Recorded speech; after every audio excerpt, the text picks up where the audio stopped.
Şimdi dilerseniz zaten tam da yine bu bağlamda hani çocuk demişken bence belki oradan devam etmek gerekir. Yani ana dil dediğimizde çünkü hemen yine karşımıza bu çıkıyor eğitim anlamında da.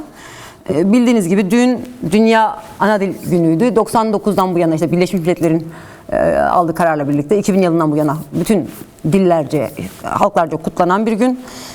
Ve tabii ki dili bir statüye sahip olmayan, ana dilde eğitim almayan, yasaklı olan halklar açısından bu dil bugün tabii ayrı bir önem taşıyor.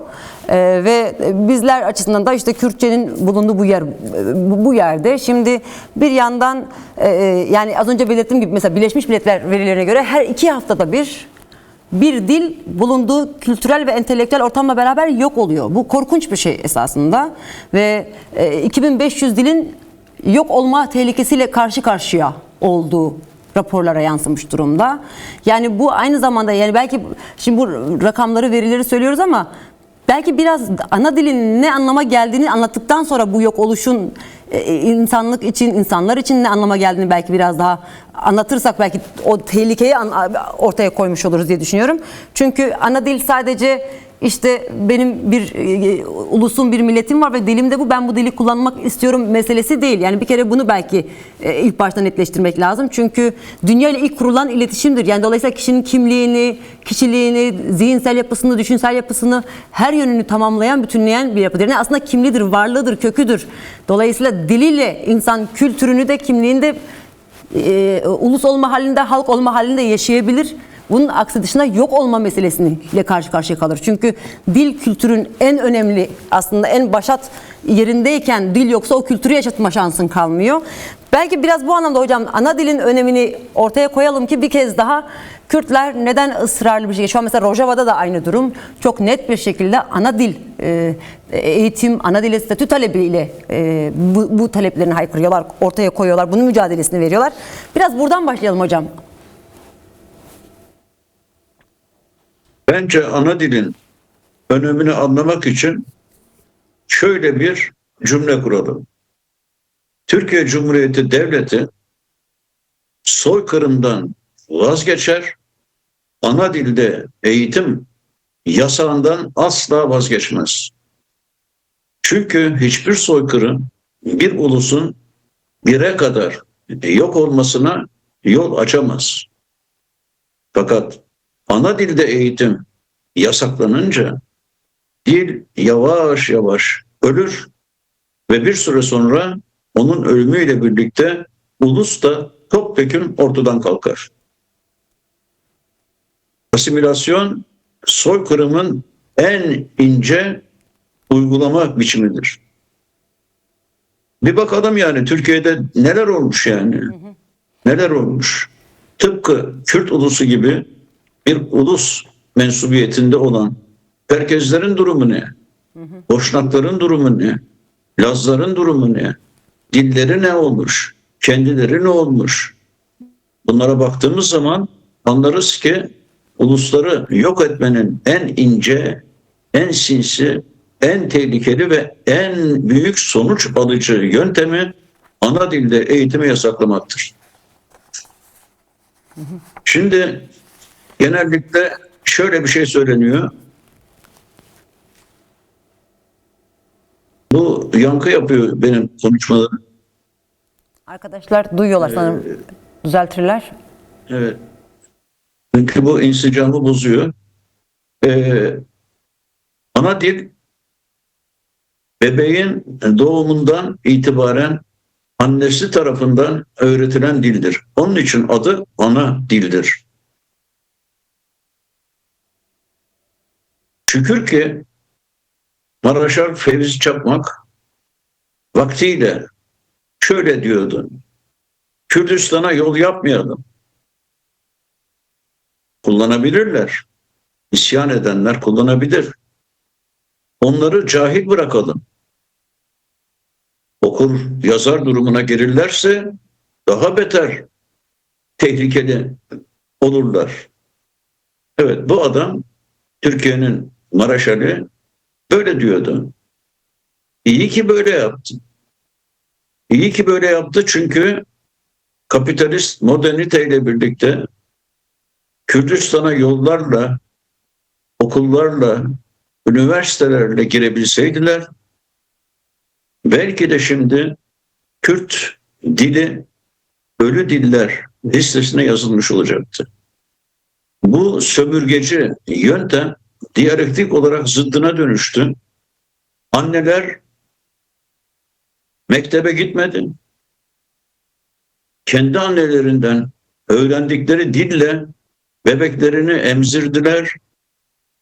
Öğrendikleri Kürt diliyle ninni söylediler ve çocuklarının Kürtçe konuşmasını sağladılar. Bu çok önemli bir avantaj oldu. Yani geri bıraktırılmak, yolsuz, okulsuz, eğitimsiz bırakılmanın garip bir şekilde pozitif bir sonucu oldu. Başka etkenler de var. Mesela medreseler. Osmanlı İmparatorluğu zamanında medreselerde İslam dini Arap diliyle öğretilirdi öğrencilere. Fakat meal, Kur'an'ın manası Kürt dilinde anlatılırdı. Diğer dersler, tam bilmiyorum tedrisatı ama mesela astronomi derslerini biliyorum. Kürt diliyle yapılırdı.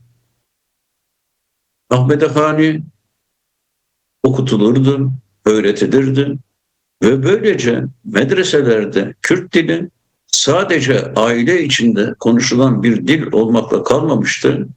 Okuma, yazma dili olarak gelişmişti. Fakat Cumhuriyet'in belli bir aşamasında tedrisat Tedrisat, evet. birliği adlı yasayla ana dilde her türlü eğitim yasaklandı. Kürtçe ana dilde eğitim yasaklandı. Medreseler kapatıldı.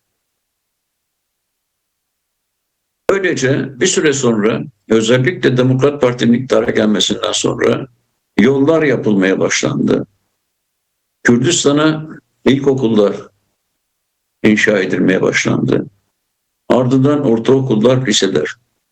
Derken şu sıralarda gördüğümüz gibi hemen hemen her ilde bir üniversite var. Bu eğitim sisteminin bütünü Türk dilinde yapılmakta. Elbette politik ve ulusal bakımdan yeterince bilinçli olmayan bir aile çocuklarının Kürtçe öğrenmesinin ne gibi bir sonuç doğuracağından şüpheye düşer. Çocuğum Kürtçe öğrense ne olur, öğrenmese ne olur diye düşünmeye başlar. Çünkü Türk diliyle eğitim olmadığı için Türkçe eğitim sadece bir tekel olarak inşa edildiği için bir çocuğun geleceği Kürtçe öğrenmeye değil, Türkçe öğrenmeye bağlı. Doktor olması, mühendis olması, vali olması, kaymakam olması her neyse hepsi Türkçe öğrenmeye bağlı meslekler. Dolayısıyla annelerin, babaların, ailelerin üzerinde Kürtçe öğrenmeye karşı ağır bir baskı söz konusu. İyi de Çerkezler, Lazlar, Boşnaklar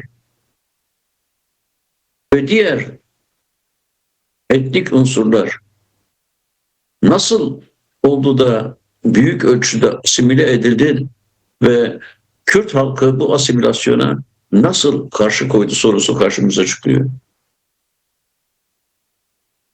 Bu sorunun cevabı 50 yıllık Kürt Özgürlük Hareketi'nin mücadelesinde yatıyor. Bu mücadelenin sonucunda uzun yıllar boyunca süren asimilasyon süreçlerine karşı öylesine büyük bir kültürel devrim hayatı yaşandı ki Kürt dili bugün modern diller düzeyinde bir niteliğe kavuştu. Akademik bir dil oluştu. O dilde medyalar meydana geldi.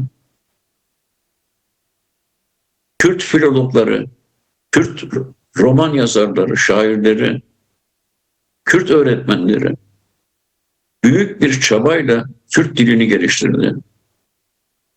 Bu aydın zümre gerilla hareketi ne kadar önemliyse, Serhil'den yapan halkın direnişi ne kadar önemliyse, bunların da Kürt dili üzerindeki çalışmaları aynı öneme sahip. Kürt halkının yok olmasına karşı en büyük meydan muharebesi dil üzerinde verildi. Ve şimdi biz daha büyük kazanımların var olduğu bir dönemden geçiyoruz. Bütün çabalara rağmen, devletlerin bütün çabalarına rağmen Kürt dilinde eğitim yasağı birçok bakımdan delinmiştir. Rojava'da ve Başur'da Kürt dilinde üniversiteler eğitim veriyor. Binlerce Kürt genci kendi dillerinde üniversitelerde okuyor, kendi dillerinde doktor oluyor, kendi dillerinde mühendis oluyor. Böylece Kürt dilinin vokabülörü, yani sözlük hacmi olağanüstü büyüyor. Tıp terimleri, mühendislik terimleri, kimya terimleri, kısaca modern dillerin hepsinde var olan bu hazine Kürt dilinde de gelişiyor. Demek oluyor ki Kürt dilini korumak ve asimilasyonu önlemek sadece Kürt dilinde eğitim talebiyle gerçekleşmiyor. Bu talep uğrundaki mücadeleyle paralel olarak Kürt aydınları, Kürt akademisyenleri büyük bir emek harcıyor, pozitif adımlar atıyor, dili geliştiriyor, güçlendiriyor. Gerçekte teoriye devleti olmayan ya da statüsü olmayan bir halk için ana dilini geliştirme imkanı neredeyse sıfırdır. Fakat devletin ya da statünün bir alternatifi olarak PKK gibi bir güç politik merkez yarattığın zaman demek ki ana dili korumak, geliştirmek ve asimilasyon süreçlerini durdurmak mümkün oluyor. Başkan Öcalan'ın kültürel devrimle ilgili pek çok konuşması, yazısı var. Ben diyorum ki Kürdistan'daki mücadelenin en önemli talebi mesela belediyelere kayyum atamayın ya da soykırımcı saldırılar yapmayın gibi talepler değil. Bunlara karşı kendini koruyacak gücü Kürt halkının var. 50 yıldır bunu görüyoruz. Ama en stratejik talep ana dilde eğitim hakkıdır. Şimdi şurası çok açık. Sınırlar var, evet. Devletler var, evet. Fakat bu sınırlar artık geçirgendir. İnsanların seyahat özgürlüğü vardır. İstediği ülkede okuma hakkı vardır. Size bir şey söyleyeyim. Şu sırada Almanya'da gelecek yıl eğitim sürecine başlamak üzere bir Kürt üniversitesi kurulmuştur. Demek ki diasporadaki gençler için Alman üniversitelerine gitme zarureti bir ölçüde kalkacak. Kendi üniversitesinde okuma imkanı kazanacak. Kendi dilinden doktorluk yapacak. Gelen hastaya bilmediği bir dilde tedavi yöntemleri uygulamak yerine onun da kendi dilinde tıp terimleriyle konuşabilecek. Bunlar çok ciddi işler. Ya da yarın öbür gün Rojava'yla, Başur'la var olan sınırlar şimdiki gibi duvarlarla engellenmediği durumda binlerce Kürt gencinin Rojava ve Başur'da inşa edilmiş üniversitelerde okuma imkanı olacak. Böylece anneler babalar çocuklarını bir zaruret olarak Türk okullarına gönderme mecburiyetinden kurtulmuş olacak. Nispeten kurtulmuş olacak. Ve tabii ana dilin bu şekilde resmi eğitim dili olduğu bölgeler meydana gelince Türk devleti kendi sınırları içinde ana dilde eğitimi yasaklamakta zorlanmaya başlayacak. Bu kesindir. Nitekim yayınlanan komisyon raporunda doğuştan gelen haklardan söz edilmesi bunun bir işareti olarak görülüyor. Doğuştan gelen en büyük hakkımız doğduğumuz günden beri konuştuğumuz dilde yaşamak, kendini geliştirmek, eğitmek ve meslek sahibi olmaktır. Doğuştan gelen bu hakkı yasaklamaya hiçbir güç şu aşamadan sonra, yani Kürt Özgürlük Hareketi'nin yarattığı kültür devriminden sonra muktedir olamayacaktır. Evet hocam, tam da biz 21 Şubat'tan bahsederken, yani Dünya Ana Dil Günü'nden bahsederken geçen hafta yaşamını yitiren Kürt edebiyatçı, dil bilimci, araştırmacı Mehmet Emin Bozarslan'ı bir kez daha bence burada analım. Çünkü tam da o az önce bahsettiğiniz Kürtlerin ortaya koyduğu mücadelede büyük bir emeği olan biriydi. Ve işte maalesef yine sürgünde yitirdiğimiz bir değerimiz oldu. Bir kez daha böyle önemli bir günde onun da ortaya koyduğu emekleri hatırlatarak bence bunu konuşalım. Yani az önce belirttiğiniz üzere, yani bir kültür ve bir kültürün var olmasıyla ne kadar iç içe olduğu gerçeğini bir kez daha önümüze koyduğumuz zaman, az önce arkadaşlar ekrana bir tablo getirdiler aslında. Bu Türkiye'de, tabii bu yakın modern tarih için diyelim, tırnak içinde, çok daha eski tarihler değil. Ölmüş diller veya işte tehlike, yani yok olma tehlikesi olan ve yüksek riskli düzeyde olan diller var. Arkadaşlar bir daha ekrana getirirlerse, şimdi şöyle tabii tanımlanıyor. Yani bir dilin ölü olduğu ne üzerinden ele alınıyor? 100 yıl içerisinde bir dili bir çocuk konuşmuyorsa bu ölü bir dil olarak kabul ediliyor. Eğer 100 yıl içerisinde bir çocuk bile konuşmayacaksa bu tehlikede olan bir dil demektir. Yani işte bu yüksek risk demek mesela artık günlük hayatta konuşulmayan demektir. İşte hatta çok daha kategorize edilmiş. Daha yüksek riskten biraz daha düşük bir durum var. O da işte sadece yaşlıların konuştuğu dil olarak tanımlanır. Şimdi aslında ısrarla Kürtlerin sokulmak istendiği cendere buydu. İşte izleyicilerimiz ekranda görüyorlar. Mesela ölmüş diller var. Ubuhça, Milasso, Kapadokya Yunancası, çoğu başka dillerin tabii lehçeleri aynı zamanda. İşte Zazaki ya da Kurmançki diyoruz. O da işte Kürtçenin lehçesi ve UNESCO onu da tehlike altında olan diller olarak tanımlıyor esasında.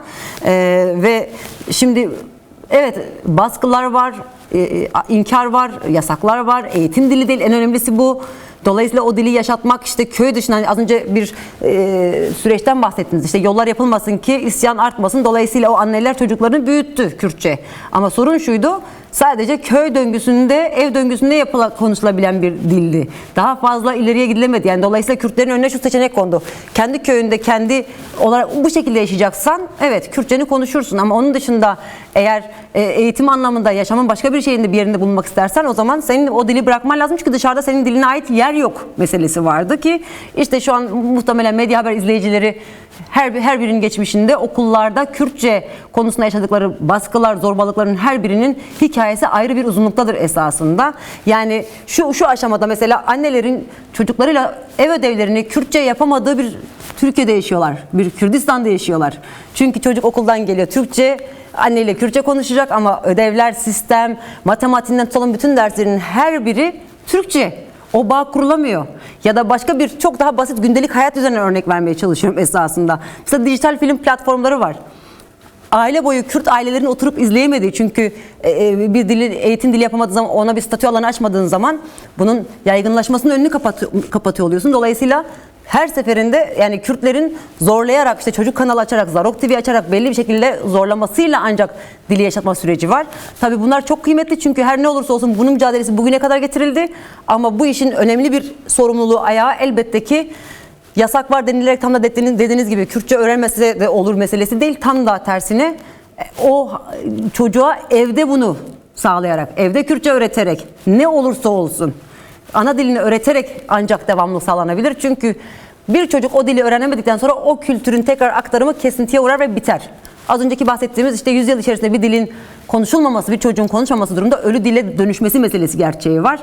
Bunu da önüne geçmek, evet, sistem zorluyor, devlet zorluyor. Ama bu zorlukları işte aşmayı bilen bir halk olarak, Kürtler olarak bugüne kadar getirdik. Bundan sonrası için de sürdürülmesi gerekir. Çünkü eskiden şunu derlerdi hocam. Kürt çocuklarının adları Türkçe ama hepsi Kürtçe konuşur. Şimdi işte hepsinin isimleri Kürtçe. Daha çok Türkçe konuşuyorlar. Bunun önüne geçebilmek lazım aslında.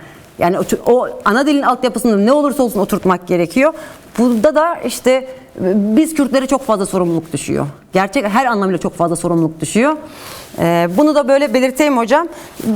Yani siz tehlikede olan ve ölmüş diller, yüksek risk altında olan diller açısından, yani daha çok dediğim gibi kategorize edilmişti ama hani 3 çerçeve başlık altında alırsak bu şekilde. Tabii bu UNESCO belli dönemlerde raporlar yayınlıyor. Dünyadaki bütün dilleri ele alıyor. Biz Türkiye açısından hani bunu bir kere daha ortaya koyalım dedik ve aslında burada aynı zamanda bir yok oluş, halkların kimlikleri nasıl yok olduğunu da gösteriyor bu dillerin geldiği durum aslında. Belki de oradan da bakmak gerekir hocam. Yani dillerin, şimdi mesela Sanskritçe yok. Fakat bir gün birileri çıkıyor, bir takım belgeler, arkeolojik belgeler ve diğerlerini buluyor ve bu dili çözüyor. Mesela Mısır'daki hieroglif yazılar bir arkeolojik çaba sonucunda ortaya çıkıyor ve insanlığın kültür müzesindeki yerini alıyor. Fakat sadece müzede. Artık bu dilleri konuşan, yazan hiç kimse yok. Buna rağmen bu dilleri müzelerde olsa bile korumak insanlık kültür hazinesine hizmet etmek bakımından büyük önem taşıyor. Fakat bizim esas ilgilendiğimiz alan bugün hayatta konuşulan, bir konuşma dili olarak var olan, okur yazarlık açısından nüfusunun ancak çok küçük bir bölümünün bunu başarabildiği bir ulusun, yani Kürt ulusunun dilinin şu aşamada modern diller ailesine katılmış olmasındaki mucizeyi vurgulamak. Bu mucize Kürt Demokratik Özgürlük Hareketi'nin 50 yıllık mücadelesinin doğrudan bir sonucudur. Kendi ana diline sahip çıkmak isteyen her Kürt insanının bu tarihsel gerçeği çok iyi görmesi gerekir. Bu olmasaydı çok acayip işler olurdu. Ben gençliğimde Kürt arkadaşlarımızın kendi aralarında yaptıkları Kürtçe konuşmaların aşağı yukarı 2/4'ünü, yarısını aşağı yukarı anlardım. Çünkü onların konuştukları bu dilin yarısında Türkçe kelimeler geçerdi. Aradan uzun yıllar geçti. İşte sizlerin aranıza katılıp da sizleri dinlediğim zaman Kürt kardeşlerimi, ben vallahi billahi bazen ancak tek bir kelimeyi, o da Arapça kökenli bir kelimeyi anlama dışında bu Kürtçeden hiçbir şey anlamıyorum. Neyi gösteriyor bu? Benim ömrümün yılları içinde Kürt dilinin gelmiş olduğu yüksek seviyeyi gösteriyor. Bu çok önemli bir şey. Bırakalım yok edilmeyi, bunun gelişmesini bile önleyemediler. Önleyemediler. Türkçe çıkan ilk yayınları kapattılar. Muhabirlerini, yazarlarını öldürdüler. Ama önleyemediler. Demek ki ana dili korumak sadece masa başı bir iş değil. Büyük bir mücadele işidir. çok büyük bir mücadele işidir. Dolayısıyla ne kazanıldığını çok iyi değerlendirmek gerekir. Bir, tarihi ve zengin bir dilin yok oluşu şu anda Kürt Özgürlük Hareketi'ni başında Öcalan'ın bulunduğu büyük bir mücadeleci kitlenin yürütmüş olduğu mücadelenin doğrudan bir sonucudur. Her şehit ölmeden önce Türkçe şeyler söyledi. Yaralandığı zaman yandım Allah diyeceğine muhakkak ki Kürtçe bir nida savurdu. Bu büyük bir mücadeledir. Bunun değerini herkesin çok iyi bilmesi gerekir.